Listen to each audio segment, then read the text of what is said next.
Timing की गोलियाँ, दिल और गुर्दे फेल होने का डर। देखें जी, आजकल जितनी भी मार्केट में पुड़ियाँ या स्टीरॉयड हकीमों से, अताइयों से मिल रही हैं, तो उसमें स्टीरॉयड है।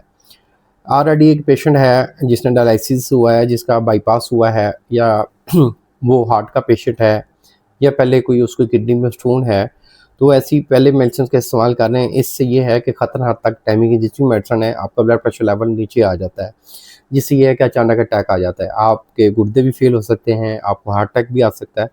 तो बजाय इसके कि हम इन चीज़ों पे जाएँ या अपने पैसे का ज़िया करें, कैगल एक्सरसाइज करें, अच्छी खुराक लें, हर्बल मेडिसिन का इस्तेमाल करें और कोशिश करें कि एंटीऑक्सीडेंट चीज़ों का इस्तेमाल करें, दालचीनी का कावा पिया करें और फ़िश का इस्तेमाल करें, ठीक है? विटामिन ई का कैप्सूल डेली खाया करें, तो आपको किसी डॉक्टर या हकीम के पास जाने की ज़रूरत नहीं पड़ेगी। आप एक प्रॉपर ट्रीटमेंट चाहते हैं, तो उसके हवाले से हमारा एक कोर्स है, रॉयलएक्स कोर्स, वो इस्तेमाल करें। इंशाल्लाह आपको भरपूर फ़ायदा देगा। थैंक यू, जज़ाकल्लाह। अल्लाह